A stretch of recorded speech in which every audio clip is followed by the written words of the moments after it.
क्या आपकी वजह से मुझे यहाँ उम्र भर इंतजार करना पड़ेगा? आप जानते हैं मैं कौन हूँ? इस एरिया का एमएलए। अगर मंदिर में इतना टाइम लगा दूंगा तो अपनी जनता की सेवा कब करूंगा?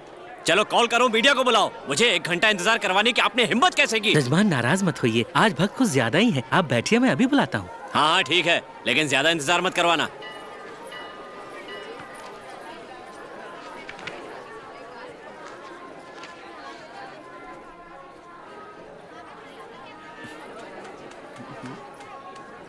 देख के हंस क्यों रहे हो? तुम मुझे जानते हो क्या? आखिर मुस्कुरा क्यों रहे हो? मैं तुम्हें जानता तक नहीं। अभी अभी मैंने आपको वहाँ पंडित जी के साथ बहस करते हुए देखा। आपको बहस करता देख मुझे ये ख्याल आया कि 4 दिन की जिंदगी में लड़ने झगड़ने से आखिर क्या फायदा? आप ही बताइए। मिलजुल कर रहने में ही हमारी और हमारे देश की भलाई है। आज आप जिस मकाम पर हैं, जरा सोचिए वहाँ पहुँचने के लिए आपने कितनी मेहनत की होगी। आज आपकी समाज में कितनी इज्जत है, कभी सोचा है आपने? असली प्रॉब्लम तो इस सिस्टम में है, कोई नहीं सुधार सकता है। वो सिस्टम तो हम ही लोग बनाते हैं ना। देखिए, अगर हम अपने फर्ज को ठीक तरीके से निभाएं तो सिस्टम तो अच्छा हो ही जाएगा। हे भगवान, सबको सद्बुद्धि दे। देखिए, आम आदमी तो चैन से जिंदगी बिताना चाहता है। उसके पास इतना समय कहाँ है कि वो हर किसी से झगड़ा करता रहे। लीजिए प्रसाद, लीजिए ना प्रसाद। आप कहाँ से आए हैं? जी वो मैं बहुत दूर से आया हूँ। ये मेरी बेटी की शादी का कार्ड है। इसे राम जी के चरणों में रखने आया था। क्या है, जब भी यहाँ पर आता हूँ तो लगता है राम सीता मेरे साथ ही घर जा रहे हैं। आप ही बताइए, इनके अलावा मेरा कौन है? मुझे दीजिए, मैं कार्ड उनके चरणों में चढ़ा देता हूँ।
विजयवाड़ा होता ना तो मैं खुद कुछ नहीं करता, सारे काम नौकरों से करवाता।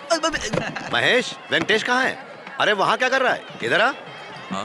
देखो, हम लड़की वाले हैं, हमें मेहमानों की आवभगत में कोई कसर नहीं छोड़नी है। हाँ। सब लोगों का मुस्कुरा कर स्वागत करना है। एक काम करो, तुम बाहर गेट के पास जाकर खड़े रहो। देखना कोई भी मेहमान छूट न जाए। विजयवाड़ा वाले आ गए? आए तो नहीं, पर मैं अभी जाके हाँ, देखता ठीक हूँ। है। और महेश, तुम दूसरे वाले गेट पे खड़े रहना। वहाँ से जो लोग आए उनका स्वागत तुम करोगे। स्वागत की जिम्मेदारी तुम दोनों की है। प्रकाश जी, नमस्कार प्रकाश जी। अरे अरे अरे, कैसे हो भाई? अच्छा हूँ। ये शर्मा जी हैं, पहले यहीं रहते थे, अब हैदराबाद शिफ्ट हो गए। भाई शर्मा जी, ये वेंकटेश और ये महेश। क्या बेटा, क्या हो रहा है आजकल? पहले हैदराबाद में थे, लेकिन अब नौकरी छोड़ दी। हैदराबाद आ जाओ बेटा, मेरी काफी जान पहचान है। एक अच्छी सी नौकरी दिलवा दूंगा। तुम्हारे पिता मेरे बचपन के दोस्त हैं। इसे भेज दो मेरे पास। इस उम्र में खाली बैठना ठीक नहीं है। मैं हूँ ना, संभाल लूंगा। आइए आइए, अंदर आइए ना। जाओ इन्हें अंदर ले जाओ। आइए। चलो। तुम मेरे साथ, तुम बाहर वाले गेट पर जाओ। आओ। बेटा महेश, हाँ। कहाँ काम करते हो? हैदराबाद। हैदराबाद में कहाँ? जहाँ चाहूँ वहाँ आइए। स्मार्ट हो। अरे वेंकटेश, आजकल क्या कर रहे हो? आइए। वेंकटेश, आजकल क्या कर रहे हो? कितने दिन बाद देखा तुम्हें। बेटा अच्छे हो ना? आजकल क्या कर रहे हो? अंकल, इस समय तो मैं छुट्टी पर हूँ और आप लोगों का स्वागत कर रहा हूँ। आप लोग ना खाना जरूर खा के जाइए। चलिए चलिए। जाओ जाओ, खाना खाने के लिए चलो, सीट पकड़ लो। बात करते हैं। ये भी कोई काम है क्या? और नहीं तो क्या? क्या कर रहे हो? क्या कर रहे हो? क्या कर रहे हो?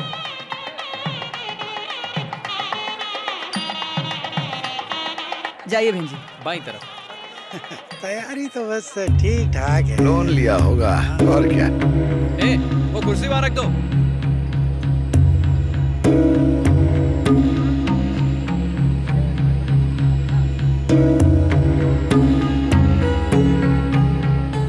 ये स्वागत के लिए खड़ा है या लोगों को भगाने के लिए है? भगाने के लिए तो खड़ा है ताकि इनका खाना बच जाए।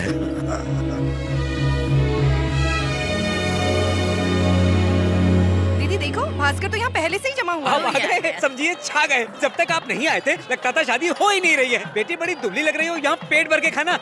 आइए आइए।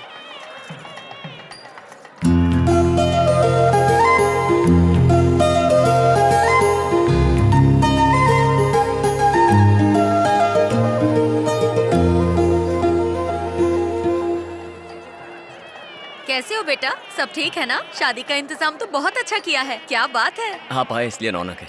आइए ना। जरा इसके तेवर तो देखो, पैसों का बहुत घमंड है इसे। घर की चाबी कहाँ है? मैं चाबी वाला लगता हूँ।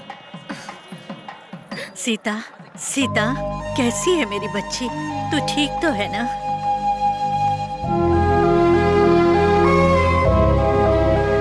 मैं बस अभी आई। अरे बेटा महेश, हाँ? बुआ जी को बुला के ला। अरे महेश, मेरी बेटी से शादी करेगा? अरे नहीं। बहुत पढ़ी लिखी है वो। मैं इसकी शादी अपनी ननद की देवरानी की बेटी से कराऊंगी। मेरी बेटी होती तो मैं इनकी सास बन जाती। आप यहीं रुकिए, मैं नहीं आता। जब माएँ इतनी डेंजरस हैं, इनकी बेटियां तो चुड़ैल होंगी। एक काम करो, सभी लड़कियों की शादी उससे करवा दो। लगता है इसने नंबर लगाया हुआ है। महेश, महेश।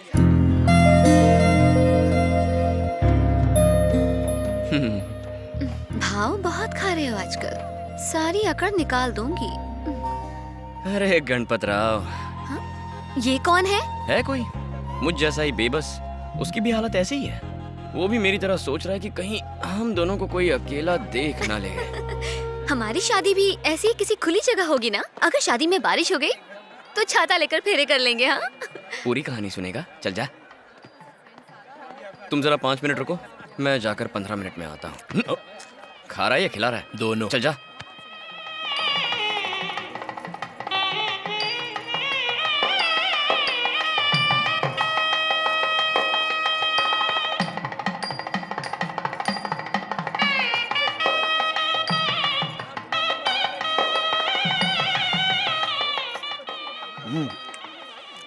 सीता के बारे में कुछ सोचा? लगता है वो लोग उसकी शादी अपने बड़े बेटे से करेंगे। ये भी कोई पूछने की बात है? सीता की शादी वेंकटेश से ही होगी, क्या बोलते हो?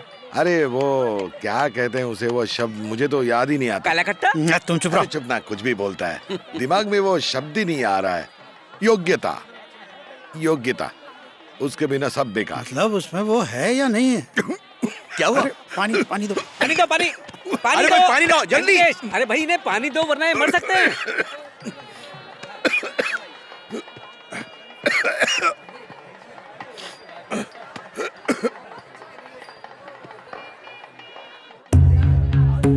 पूरा ग्लास भर के तो लाना था ना। हमेशा आधा काम करता है। आधा काम करने वाला आदमी मुझे बिल्कुल पसंद नहीं। इतनी सुंदर जगह पे शादी करके क्या फायदा अगर मेहमान की खातिरदारी ठीक से ना हो? उधर खाना भी आधा ही परोस रहे हो क्या? तुम लोगों का बिल्कुल भरोसा नहीं है। बड़े आए शादी करने। चुपचाप खाना खाओ और दूल्हा दुल्हन को आशीर्वाद दो। जानता हूँ तुम यहाँ शादी बिगाड़ने की नियत से आए हो। आधा अधूरा, आधा अधूरा। कम से कम तुम्हारी तरह फेंकते तो नहीं है। बेटा इनकी बेइज्जती क्यों कर रहा है? मैंने तो वही कहा जो सच है। और सच सुनना सबके बस की बात नहीं। बेचारी सीता की जिंदगी क्यों बर्बाद करना चाहते हो? हाँ, अगर इसके पास कुछ काम धंधा होता तो मैं सोचता कि सीता की शादी इससे कर दूं। क्या मैंने तुमसे कभी ये कहा कि सीता की शादी मुझसे करवाओ? कहा मैंने? बोलिए। अरे क्या कर रहे हो? शांत हो जाओ। शादी ब्याह में ऐसा होता है। सीता से तुम्हारी शादी हो गई तो ये भी तुम्हारी इज्जत करेंगे। सीता से शादी कर लो बेटा। हम सब लोग यहाँ तुम्हारी ही बात कर रहे थे। चलो चलो चलो। अरे छोड़िए चाचा जी, हमेशा हमें नीचा दिखाते रहते हैं। ये हमारे बारे में जानते ही क्या है? हमने कभी मदद मांगी इनसे? फिर से कुछ कहा तो चुप नहीं बैठूंगा मैं। मेरी बेटी के कहने पर ही तुम्हारी बहन को इतना अच्छा रिश्ता मिला है। अरे इन लोगों को मेरे पैर धोकर मेरा जिंदगी भर एहसान मानना चाहिए, लेकिन इनके पास ना तो संस्कार है ना औकात।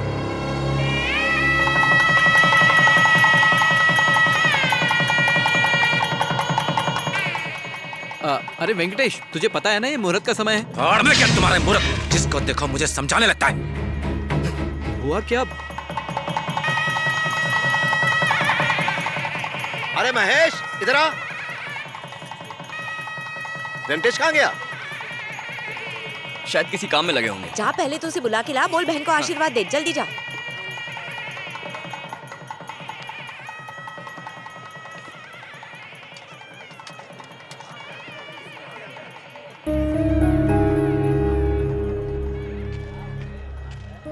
भैया, आप यहाँ क्या कर रहे हैं? अंदर सब आपको ढूंढ रहे हैं। चलिए, क्या हुआ? अब क्या हो गया इन्हें? मूड इतना खराब क्यों है? चलिए। बस यूं ही खराब है। मतलब खराब क्यों है? अब खराब है तो है।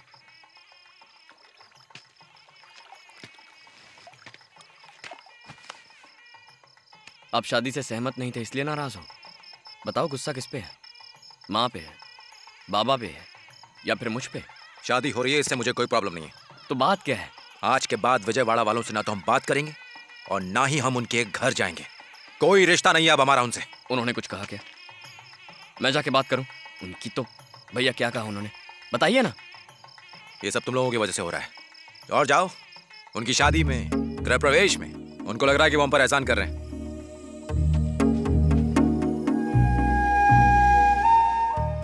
ये शादी किसकी है? हमारी बहन की शादी है, हमारी सगी बहन। मैं नहीं जानता ये, मुझे इस बात का एहसास नहीं है। हर अरे गहरे के आगे मैं अपना सर नहीं झुका सकता हूँ। मैं जैसा हूँ मैं वैसा ही रहूंगा। वही तो मैं कह रहा हूँ, आप हमेशा ऐसे नहीं रह सकते, सुधर जाइए। हमेशा जिद पकड़ के रहते हैं। तो मैं चला जाता हूँ यहाँ से। अगर तुम सबको मुझसे इतनी प्रॉब्लम है तो मैं चला जाता हूँ। हाँ, आप चले जाओगे तो हम खुश रहेंगे ना, कहीं नहीं जाओगे। कितनी धमकियां देते हैं। जब तक जिंदा हूँ आपके साथ रहूंगा, आपके बिना जीने की सोच भी नहीं सकता मैं। तुम दोनों यहाँ क्या कर रहे हो? चाची तुम दोनों को बुला रही है। अरे आशीर्वाद देना है। ठीक है, बाद में आ जाना।